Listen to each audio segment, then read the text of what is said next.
എനിക്കൊന്നും കൂടെ ഒന്ന് സംസാരിക്കണം പ്ലീസ്. ജോ, ഇങ്ങനെ ശ്യാമിനെ ഹേർട്ട് ചെയ്യരുത്. ഈ പറയുന്ന ഹേർട്ടൊന്നും എനിക്കില്ലേ. നിന്നെ ഒന്ന് ലൈനിൽ കിട്ടണമെങ്കിൽ അവന്റെ കോള് കട്ടാവുന്നവരെ ഞാൻ വെയിറ്റ് ചെയ്യണം. ഈ സമയത്ത് ഞാൻ നീ ആണെങ്കിലോ നീ എന്റെ കോള് കട്ട് ചെയ്തിട്ട് പോകും. എന്നിട്ട് എപ്പോഴെങ്കിലും തോന്നുമ്പോൾ എന്നെ വിളിച്ചിട്ട് ജസ്റ്റ് ഗുഡ് നൈറ്റ് പറയും. സിനിമ കാണാൻ പോയ അവൻ, റെസ്റ്റോറന്റിൽ പോയ അവൻ, നിന്നെ എന്റെ ഫാമിലിക്ക് പരിചയപ്പെടുത്തി കൊടുക്കാൻ പോയപ്പോ അവിടെയും അവൻ, ഈവനിങ് ജസ്റ്റ് ഇതിന്റെ കൂടെ ചില്ലൗട്ട് അടിക്കാൻ പുറത്ത് വന്നപ്പോ അവിടെയും വരുന്നുണ്ട് അവൻ. പണ്ട് നീ ആഗ്രഹിച്ചൊരു സ്കൂട്ടർ മേടിച്ചപ്പം അതിലാദ്യം എന്നെ കൊണ്ടുപോകുന്ന ഞാൻ വിചാരിച്ചേ, പക്ഷെ നീ കൊണ്ടുപോയത് അവനെ ആദ്യം. ഇതൊക്കെ കേൾക്കുമ്പോ എല്ലാവർക്കും നിസ്സാരമായിട്ട് തോന്നും, പക്ഷെ എന്റെ കൊച്ചു കൊച്ചു സന്തോഷങ്ങളെല്ലാം ഇവൻ ബ്ലോക്ക് ആക്കാണ്. അത് നിങ്ങളുടെ കോപ്പിലെ ഫ്രണ്ട്ഷിപ്പ് പറഞ്ഞിട്ട് എനിക്കിനി ഇത് പറ്റില്ല.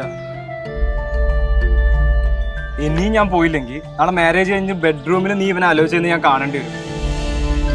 ജോ, നീ ലിമിറ്റ് വിടരുത്. എന്റെ എല്ലാ ലിമിറ്റും പോയിട്ടിരിക്കുക നിങ്ങളുടെ കാര്യത്തിൽ. അതുകൊണ്ട് പറയാം, ലെറ്റ്സ് ബ്രേക്ക് അപ്പ്.